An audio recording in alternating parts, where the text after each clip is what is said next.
12 मई को international nurses day celebrate किया जाएगा। बढ़िया रंगोलियां बनेगी, डांस वांस होंगे और बढ़िया फोटोज वीडियो शेयर करके नर्सिंग को नोबेल प्रोफेशन बता करके खूब भाषण दिए जाएंगे।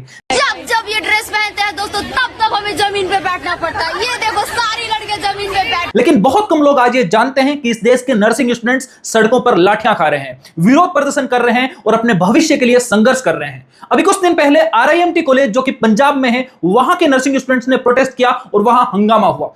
उनकी डिमांड सिर्फ इतनी सी थी कि उनके कॉलेज के INC से अप्रूवल का स्टेटस क्लियर किया जाए और जो 4 साल की डिग्री है वो 4 साल में पूरी करवाई जाए। लेकिन एडमिनिस्ट्रेशन ने लगातार लगभग 2 महीनों तक स्टूडेंट्स का कोई क्लियर जवाब नहीं दिया और जब बार-बार आवाज को अनसुना किया गया तो स्टूडेंट्स का गुस्सा फूटता है, वो उग्र प्रदर्शन करते हैं, तोड़फोड़ करते हैं और हाईवे जाम करते हैं। कुछ स्टूडेंट्स को वहां पर हिरासत में भी लिया जाता है। ठीक ऐसी ही स्थिति IGM's पटना में भी देखने को मिलती है। याद रहे ये दोनों ही बड़े इंस्टीट्यूट से। IGM's पटना में भी नर्सिंग स्टूडेंट्स लगातार अपनी आवाज उठा रहे थे, उनके साथ गलत होता रहा, लेकिन एडमिनिस्ट्रेशन ने उनकी बात नहीं सुनी। अंततः वहां पर भी स्टूडेंट्स को सड़क पर उतरकर संघर्ष करना पड़ा। लेकिन इन सब के बीच आज सबसे बड़ा सवाल यह उठता है कि हमारी सबसे नर्सिंग की पुरानी एसोसिएशन TNAI क्या कर रही है। 1905 में लखनऊ में कुछ यूरोपियन नर्सेज ने मिलकर के TNAI का संगठन बनाया था। उस समय उनका विजन कितना बड़ा रहा होगा कि यह ऑर्गेनाइजेशन नर्सिंग के लिए फ्यूचर में स्ट्रॉन्ग एडवोकेसी करेगा। लेकिन आज हालात क्या है? आज SNAI स्टूडेंट विंग जो TNAI के है वो मेंबरशिप के नाम पर करोड़ों रुपए फीस लेती है। इन स्टूडेंट्स से एक स्टूडेंट से 1000 रुपए लिए जाते हैं। लेकिन जब स्टूडेंट्स के वेलफेयर की बात आती है, उनकी आवाज बनने की बात आती है,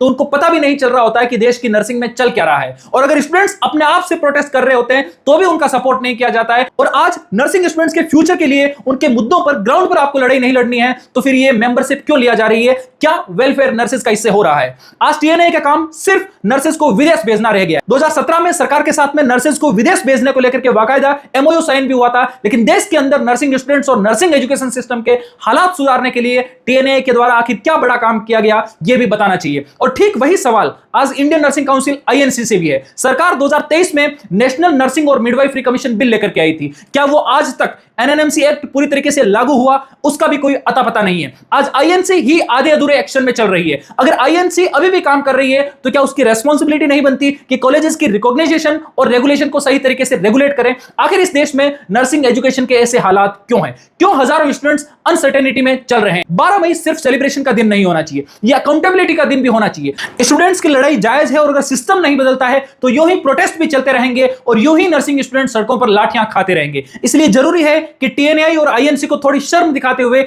स्टूडेंट्स को हक और नर्सिंग एजुकेशन की क्वालिटी के लिए एक्शन में आना चाहिए। और आप सभी नर्सिंग स्टूडेंट से मैं रिक्वेस्ट करता हूं कि इस वीडियो के नीचे कमेंट करते हुए TNAI और INC का ऑफिशियल हैंडल को टैग करें और अपनी आवाज बुलंद करते हुए अपना पक्ष इस कमेंट बॉक्स में रखें। धन्यवाद।